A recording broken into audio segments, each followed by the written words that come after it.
Welcome to Wayward Writers. I'm Senior Literary Agent and author Heather Cashman. I'm author and writing coach Stephanie Bierce. And I'm author and writing coach Nikki Jacobsmeyer. Our mission is to nurture and enrich established writers throughout their publishing journeys. We welcome all genres, age groups, and publishing paths through video podcasts, online webinars, in-person retreats, and more.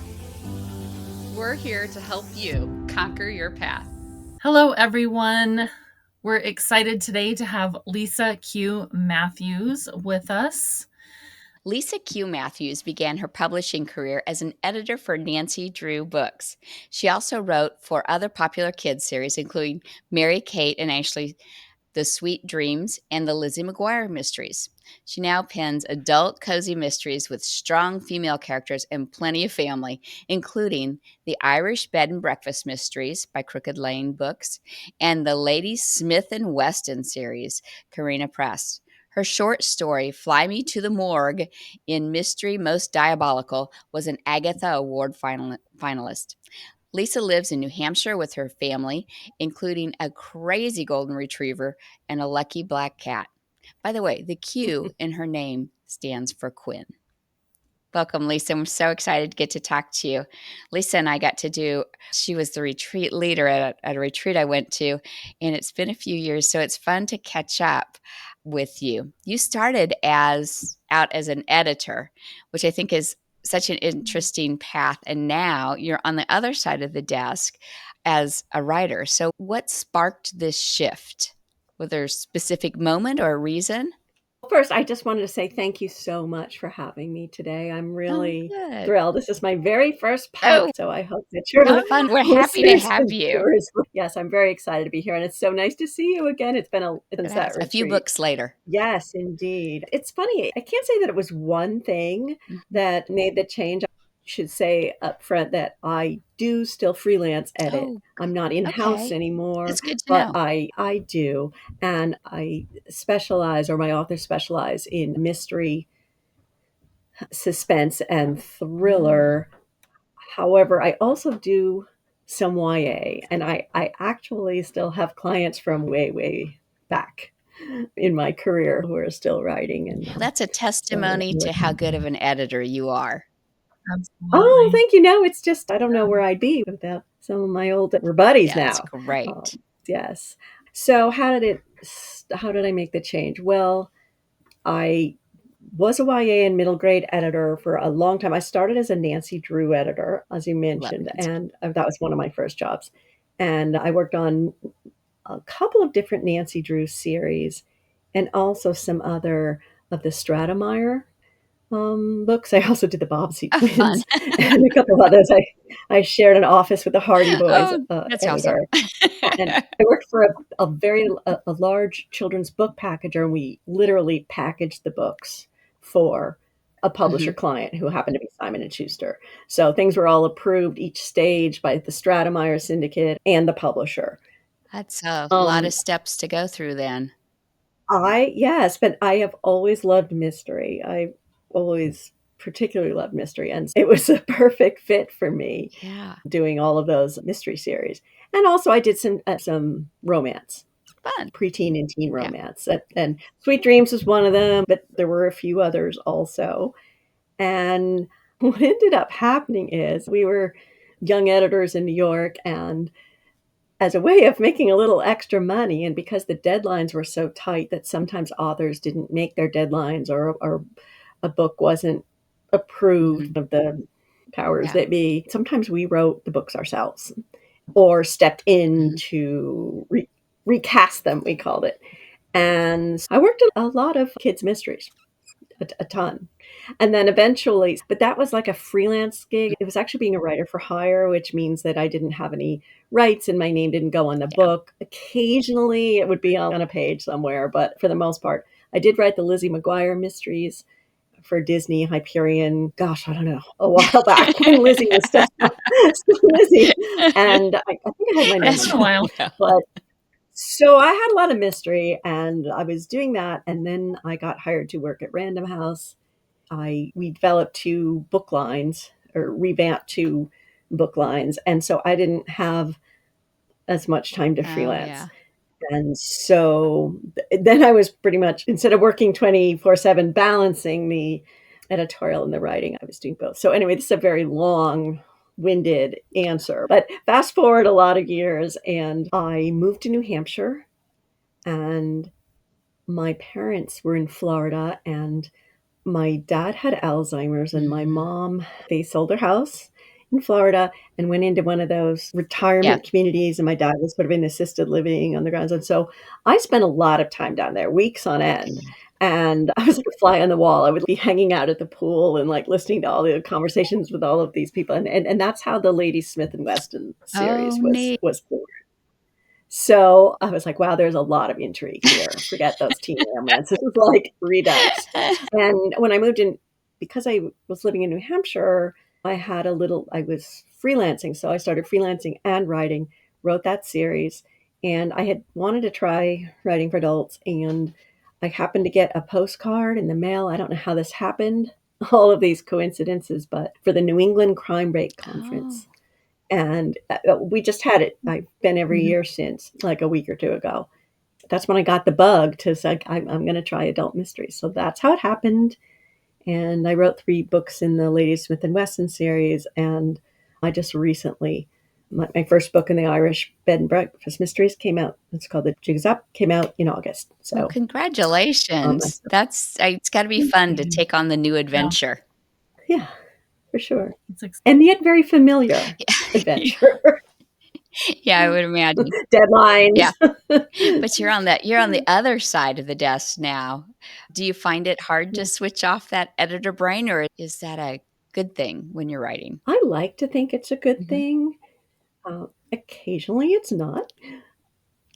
But I think it has to do with the structure. It is still in my brain, the structure of it, and it's really very similar to the Nancy Drew idea, whereas with the Beats fall, not just mystery, but particularly mystery, because 3 suspects, red herring, body drop in the first 3 chapters. Oh, not Nancy Drew. Yeah. And so the pacing has stayed with me. It's ingrained, and that's one of the things as an editor that I worked with authors a lot on, was pacing.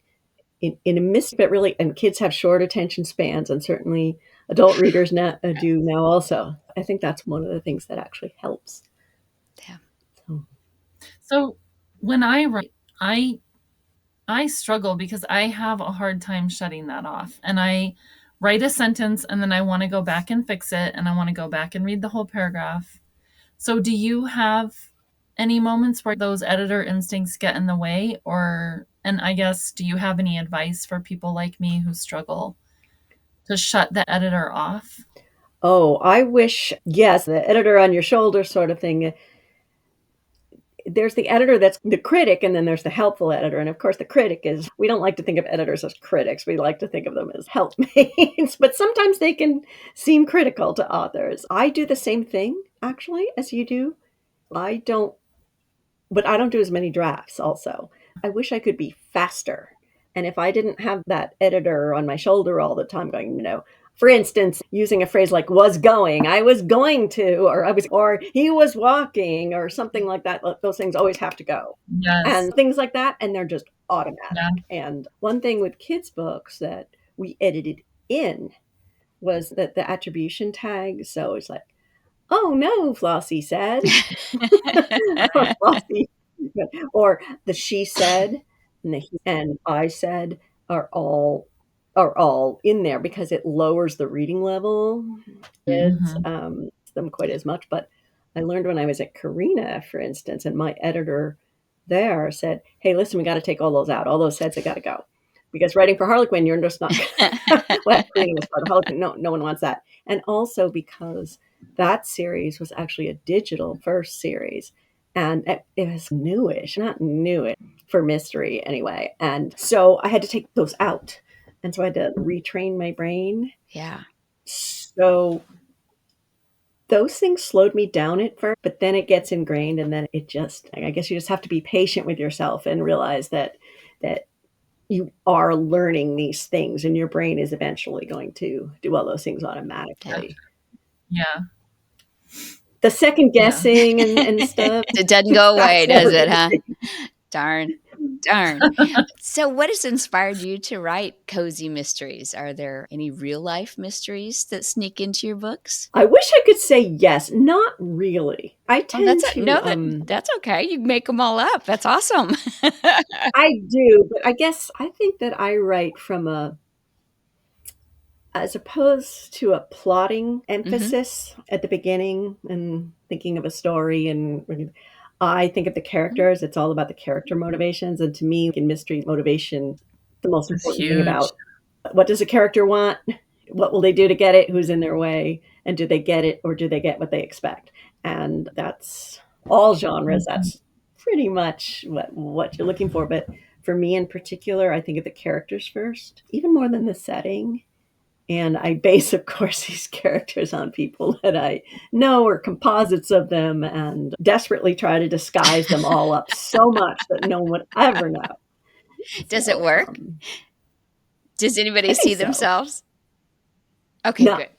no. That's great. I hear sometimes about authors saying, "Oh, everybody thinks it's about them, but it isn't." I haven't had one person say that. That's good. Either I did a good job of disguising or I just created characters that no one wants to be. That's funny. So, as someone who's been on both sides of the bookmaking process, the editing and the writing, what's something that you think, or however many things, do you think that authors and editors could learn from each other? Well, this I hope this doesn't sound bad, but Go on. on either We side. love But truth. one thing I do think is that sometimes editors second guess the not the author, but the manuscript elements, thinking, "Oh, I've heard so many of them say this would never happen. This isn't realistic. This is crazy. Your character's too dumb to live," or the babysitter Oh, goes into the basement. Yes, but you have to keep. And there's certain tropes that we use and everything, Sometimes they don't live. and editors. Many times they are thinking about other things in the background. How is this going to appeal to this specific set of readers? Authors do that too. They have an ideal reader in mind, or some people say they write to a particular person or somebody they've made up in their Mhm. head. But editors are thinking about their bottom line, the series, the other series they have, the line, things are selling, the trends, what they're going to buy next. mhm, And sometimes that sort of thinking can, I think, maybe dampen the creativity a Mhm. little bit.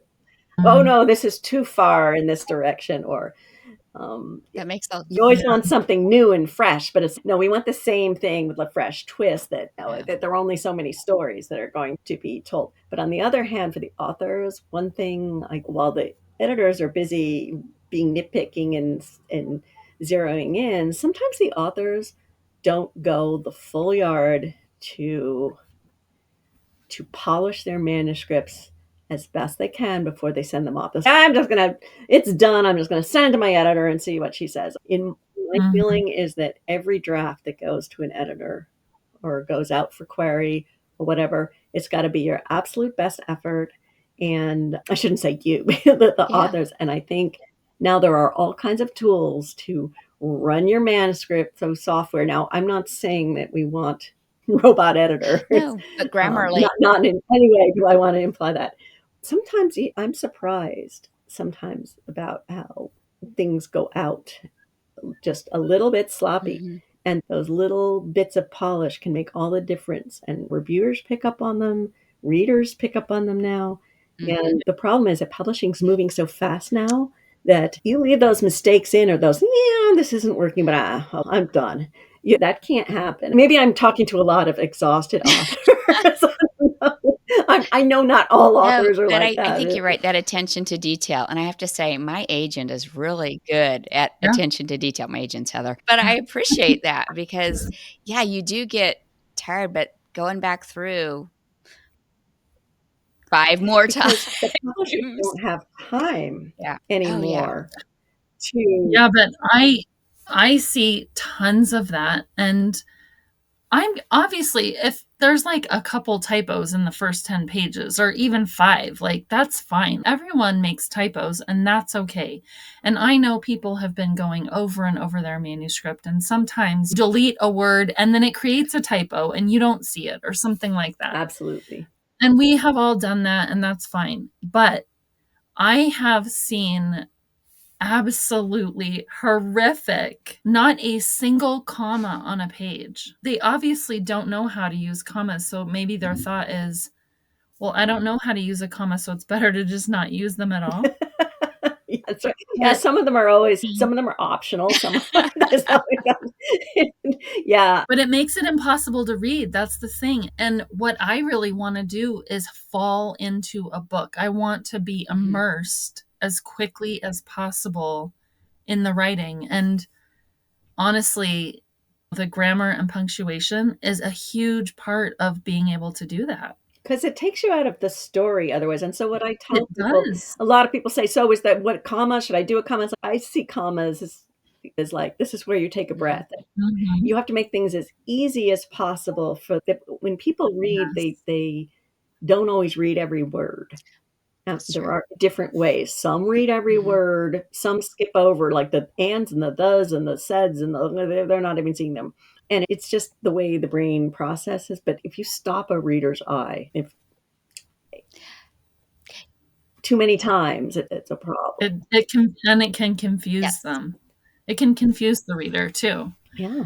and then you're confused, and then you're rereading lines, and anyway, I don't mean to nag on that, No, but I don't either it because like, there I are sound some awful. times when I see amazing premises, like, absolutely amazing premises, and I like the characters that you see their motivations, but you literally cannot get through the manuscript, and it just makes me so sad. And a lot of times I'll give those people an R&R and just say, like, "I would really love to finish this book, and if you want to In that other would be words, great," but subscribe to Grammarly and send your manuscript through Grammarly at least. Well, Or there are so it many just tools out there though now that can help those of us who are have comma issues. yeah, and but it's also not just commas, Yeah. because sometimes it's a yeah, judgment call on us or a style. yes, That's okay, yes, Yes. style, yes. but you have to watch out too using the software. It's Oh, like, okay, that's like true. the word discreetly, like sometimes the robots come up with the math kind, the Yes. discretel. I can't tell how many times that shows up in manuscripts that I see, but then I think they ran it through. They Yep. ran it through. Mhm. That's good. Okay, I'm just gonna say this and probably make a lot of enemies, but if you're going to be a serious career writer, you have to learn the rules. And yes, then after the rules, you can make style choices. You can make different rules up for yourself because you know they're going to work or not work because the reader's going to get through the manuscript or not. That's such a good But I think, point. Like knowing the rules in order to, yeah, or being aware that you're breaking them. And and knowing why you're doing it. yeah, that's awesome. That's an awesome Yeah. idea. We can work on that. We'll go get I have the Idiot's Guide to Grammar, which I have to look at on a regular basis. Those idiots' They guides are are pretty actually good. really There was good. one. Yeah, it is. Yeah. There was one I still have on my bookshelves, and it's The Idiot's Guide to Writing Children's Books. Some of them are pretty good. Oh, Yeah. maybe I should get that for myself. It's probably a little dated now. I doubt that I don't know what happened to The Idiot's Guides, but yeah, they were fun. So, Lisa, I was going to ask if you miss being an editor, but it sounds like you're still doing quite a bit of editing. You're a professional editor for people who hire you to edit. So, you're probably not missing it that way. Do you miss being the editor that's selecting the books to be published? Or are you happy where you are now? I would say these days, a lot of people aren't familiar with the difference between developmental editing and line editing. We always called it line editing, which is the line by That's line right. editing, and the developmental is the Mhm. overall, the general work on the story ahead of time. And then copy editing was the grammar and cleanup and staging and etc. But a lot of people combine the idea of line editing and copy editing into one now, which they're really not quite the same, but at all. It's yes, and it's exhausting. Sometimes I miss having the different stages like laid out perfectly because usually people will hire me to do one or the other, and sometimes they'll say, "Oh, it's already been developmentally edited. I just need someone else to line edit," and it turns out You're like, "You need some more each developmental stage editing." has to be, or then sometimes people say, "Oh, I just want to copy edit," and I'm not a professional Mhm. copy editor. That's Yeah. I try to catch Well, it's a everything I can skill. in line editing, but I'm not. It's a different Yeah. process. I think I'm not answering your question No, properly. I think that's important for people that there are the different kinds of editing and there are private editors like you where I could hire you to edit, and then there are editors working for publishing companies, so there's actually a lot of layers to the Yeah, there are a editing. lot of options for sure. And so, do Yeah. I miss it? One thing about the acquisitions process is I used to really enjoy reading for Mhm. acquisitions. And back when we were editorial assistants, we had to take these like 600 page, sometimes they were romance manuscripts or historic, something like really long, and boil it down to a one page. And that was a very useful Oh, I skill. bet. And then make a recommendation and take it into give it to our Yeah. bosses who would take it who would read it. If we said yes or Mhm. no, they all thumbs up, thumbs down. But we had to give our reasons, and it taught the assistants it was really great editorial training, I think. I'm not saying I'm No, I the I I probably need bee's that knees of training editors, but myself. That's good that was a training for classic, synopsis and like, everything. Yeah. these days for acquisitions, I think there's a lot of things are moving so fast, and there's so many books and then so many in-house Mhm. situation that you're not reading so much on the train going in and at night and then doing your job during the day. You're just like Mhm. scrambling 24/7 because now there's no downtime to read at home. It's you don't come in with the manuscript read anymore for acquisitions. You're also answering emails and texts and what have you. It just doesn't seem to end. Mhm. So I don't know. So maybe don't miss Do I that miss it? part, huh? I don't miss Mhm. acquisitions, but I don't know how I would do um, with it these days. So, do you have any favorite cozy mystery authors or books that you turn to for inspiration or just a fun read or One of my favorite authors is Cleo Coyle, who does the Coffee House Mysteries. I heard of love those? Lucy Burdett and Lorraine Bartlett, Yeah, classic yep. cozies. And then I belong to a blog group called Chicks on the Oh, Case, fun. and we are mostly all cozy. There are 8 of us, and we've been together a long time. And we're mostly cozy mystery authors, but all of us write light mysteries. We a lot of emphasis on humor, and so I love humorous cozies and things that are a little looser, but still in cozy land, but maybe with a few other elements thrown in as well. Well, when I say other elements, I had a cozy group once think that I meant erotica. I do not mean that. It's a whole different category. Yeah, and so I read books my colleagues there at Chicks on the Case, and I love El Cosimano, the Finley Donovan books. I thought that was Oh, a yes, share. Finley. I love Olivia Black and Mindy Quigley, Libby Klein. So many, and I hate to even name names because there's so many great ones out there, and I know I'm missing some. Yeah, There's nothing like thank you. curling up and I just eat them. I love cozy mysteries. It must be Yes. so fun to be writing them too. Stephanie, you better I start know, I writing want them. to I was gonna say this is my goal. It's like I wanna write a cozy series so bad. So Oh, no I time do. like the So, present. yeah, so tell me about it. What is the hardest part of writing the cozy mystery? Is it your plotting or your characters? It sounds like you start with the characters. So, what's the hardest part that you've run into in your writing your cozy series? As I mentioned earlier, in a way, your structure is pretty much there for you, and there are clearly the no graphic violence or sex on the That's what page. makes me happy But about cozies. yeah, and there's a whole range of cozies, and there's so Mhm. many subgenres of cozies. You want to choose which one you think they're culinary Yeah. cozies, and they're my series is a little different in that there are kids in my books. I mean, they play a big role.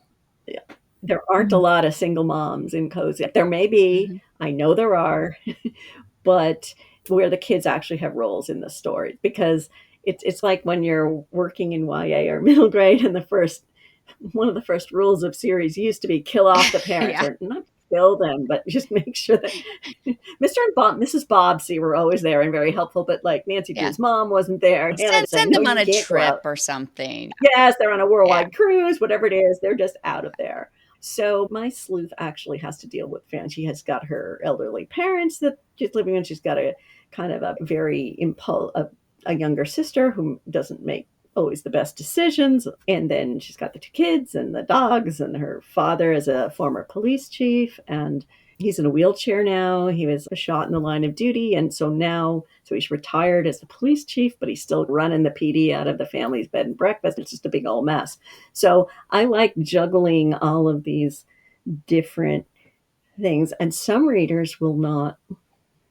What's hard is I want to include all of those Mhm. things, but I know that some cozy readers would rather have Yeah. it's the worst bed and breakfast ever. It's charming, but not very organized. So if you're looking for tips on folding sheets and cooking, They're not in it's this the one. wrong series for It you. sounds like, yeah, it really does sound like you're really working with all the characters and melding the characters and their personalities in with the Mhm. mystery too, which I like doing that too. I love strong Hmm. characters in mysteries. So some cozies are Mhm. quieter and really, as you said, it's relaxing and Yeah. restful to read them. Some are a little more Oh, I like, on the yeah.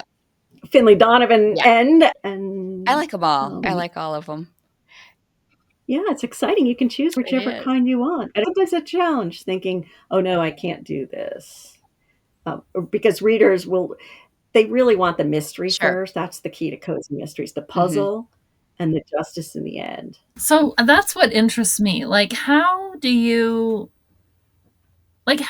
keep all of these clues hidden or placed in the right place, or coming the red herrings are here, and is there like a formula to that, or is this just like your creative way of weaving things in? How do you keep their secrets hidden and all that?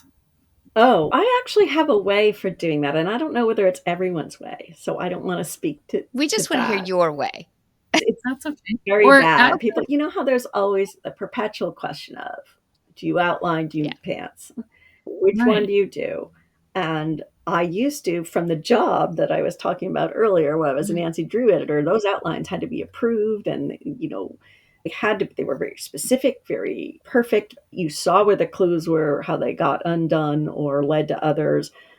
And now I don't, hopefully I internalized Mhm. some Mhm. of that structure, as I said, but I don't outline anymore. And some publishers require them. I probably should have on my last manuscript that I'm working on right now. But what I tend to do is I write, and then I make a few bullet points for the next chapter. But I'm doing that thing with the headlights where you can see a little bit in front of you. But Right. I don't know who the killer is when I start the book. I Really? absolutely do not know. Ugh, Oh my wow. goodness. And so Okay. I find out with my characters. So what I hope happens is that it really could be any of the Okay. characters. Yeah. So when Right. I'm writing, I'm using the motivation You of the make everyone a Yeah. suspect. make them viable, and I don't know until the last quarter of the book. Oh, wow. And then sometimes I change my That's so mind. interesting. Yeah. That's fascinating. And if you can do that, then that means I love to hear when people say, I had no idea that was coming. Sometimes some people will always say, oh, yeah, I thought it was her, but more of them don't, because the twist is like really key in mysteries, and you just keep twisting. I put in a few extra twists. Oops, I was isn't what I thought it Yeah. was. That is Yeah. so That helps. interesting because I'm the opposite. It's like I work from the viewpoint of the villain first. I Oh, am that's the good. evil villain, and what did I do? And then I work, and And why why did I did I do do it? it? That's a I was like, great why idea did I too. do it? And how am I going to hide this and all of Yeah. that? That's awesome because it's like a game of chess with the villain, because you don't see the villain actually operating, or if you do, Mhm. it's only certain things that they're doing. But for Right. some people, I have heard that it works well to have a little timeline for your villain so you know exactly what they are doing Oh, as yeah. your sleuth is operating, because the villain is usually aware that the sleuth is Yeah. on their trail and they're going to throw things in their way. There's going to be confrontation. They're going to attack them, maybe, et cetera, et cetera. So Mhm. if you know what your villain is doing, maybe your sleuth doesn't, and it's not there in your book, but Yeah. I some of those that's Mhm. interesting. That'd be fun to play with. You're yeah. solving the mystery right along with your little detective there, so that's fun. Yeah, but at the same time, if you started out and you don't know the end from the beginning, then have you ever like locked yourself into a corner or gotten creative writer's block or Oh, just felt like you didn't know how to end something? oh, sure. That definitely happens. But it's fun for me to figure out who the killer is as I'm going with the sleuth. Because Mhm. really, I become the Yeah. sleuth. And the case of the jig is really my sleuth and her sister. If you combine them, they would be me. Split I have personality. one older sister, 16 years older than I am. And then, so I was the younger sister, but most people would think I could be either of those characters. And yeah, that's how I do it. But that's just my way of doing it. Other cozy mystery authors and any authors will tell you, oh no, I have my outline, I have it figured out. I couldn't possibly do that. I don't Right. necessarily recommend it, but it's fun if you want to try I it. think it's It sounds I think really it's fun. interesting how different people write, and everybody's got their own method and how their brain works and how you have to work it out. So Yeah. it's very interesting. So, Lisa, looking back, what's the most fun or unexpected thing about becoming an author? What's the most surprising thing you've discovered about yourself I as an think author? I can answer that, but I know it's going to sound a little You can be sappy, sappy. We're good but with sappy. I'm going to be totally sappy. I think that the mystery writing community, they're all different author Mhm. communities and they're all wonderful. And I just think that the mystery community is very That special. is nice. And each genre, they're certainly, everybody's very supportive and Mhm. what have you. And I had always envisioned being an author as a very solitary process. It helps now with technology Yeah. and whatever, that here we are speaking to each other, having a real time Yeah. conversation and seeing each other's faces and hearing our voices at the same time. It's really incredible. So I think what I was most surprised at was how important my fellow authors were going to Oh, be. Like, it's not like playing author where you go and saying, I'm going to the bookstore and I'm going to sign books, or I'm going to the library and giving a talk and I'm going to play author here. Because in a way, sometimes it feels like you're playing mhm. author because all the things that you dream about being an author, and this is going to, there haven't been any book tours yet. I'm waiting for that too. Yeah. No, But but I think that I love going to conferences and seeing people and yeah, sharing. I love that it's about community, isn't it? It's you Yeah. gotta find your people and build your community, and that's what we're trying to do here at Wayward Writers too. So, you know, Yes, do a great build job. community and help each other out Mhm. because it does feel solitary sometimes. And being able to reach out and talk to other people and hear what they're doing, I do think that it helps me a lot too. Yeah, I appreciate my other writer Right. I mean, folks. ex exactly, and I already knew about the roller coaster Yes, ups I'm and sure you downs, do. and I always tell new authors, they're so excited, like, "Oh, just hang on for the ride, it's gonna be a bumpy ride." Just the highs are very high and the lows are very Yeah. low, and it's always moving, it's never just No, straight it's path, not. and you just never know when something's going to change. Just about anybody I know, any author I know, just when they're feeling really discouraged and really down, all of a sudden they get the Yeah. call about something, or there's a lot Yeah. of luck involved. So you just have to be open to it. Yeah, that is the Yeah. truth. It is. Mm. So, what is a day in the life of Lisa Q. Matthews like when you're fully writing and you're just going at it? Do you have any interesting quirks? Do you have any insights for us? Oh, I wish I did. I don't think anybody wants a day in my life. It can be very. I am trying to. This is another one of my New Year's resolutions too, but I've already started Oh, you're getting a doing jump it on out it. of necessity. blocking out definite times during the day which will be my writing times. I'm useless first thing in the morning, although I'm trying to improve on that end. I used to be much better late at night. I used to just get tons done after everyone was in bed and the house was quiet and just loved it. But now I get really tired. I have to take advantage of the hours I have. So a day in the life, but I have trouble with focusing. When things are going really well, no problem. But when things aren't going as well, or I'm thinking about things plotting in my head, like I said, no outlines, unloading the dishwasher or taking care of the cat and dog or whatever. I use all those times, but I actually use at 10 Eastern every day. I am online in a focus group, and we have authors from all over the world, Great. and we write all different things. And it's like a Zoom deal, and there we are working away. We have the chat. We set our goals at the beginning of the and check in. Is that something that other people could get into, or is that just an exclusive group that you have? Well, that one is actually like a membership, which is run by Angela James, who was formerly, she's a longtime editor also. And she was a publisher. She ran Carina Press when I was an author there. That's how I knew of her. And she started a business basically after she left Carina, running it's an information and support network and group for authors, and very helpful. And she also offers editing services. But I enjoy the co-working. We call it co-working. And there's a woman from the Netherlands in there every day. Me. Maybe Wayward I Writers was going to needs to say, start I a want one of focus group. those. I think we need to start that, Heather. The woman from St. Martin's. It's incredible. It really is how much we really do get things done. So I totally understand that, because I was just on retreat with my nonfiction ninjas, and we try and go on retreat once a year. And every year I get so much done in that week because everybody's sitting there and we're writing, and you feel motivated because that other person's there writing. So I have to be accountable and write too. So I don't know, Heather, we need to talk about this. It's like the old coffee shop idea. It is. Yeah, we do. I used to love to go to Starbucks. Yeah, and but back in the old Starbucks, when you would sit there for hours, and I had my mainline iced tea. Now I've got done. And there could be music, and it was all activity, but like totally focused and knowing other people were doing things. It does help.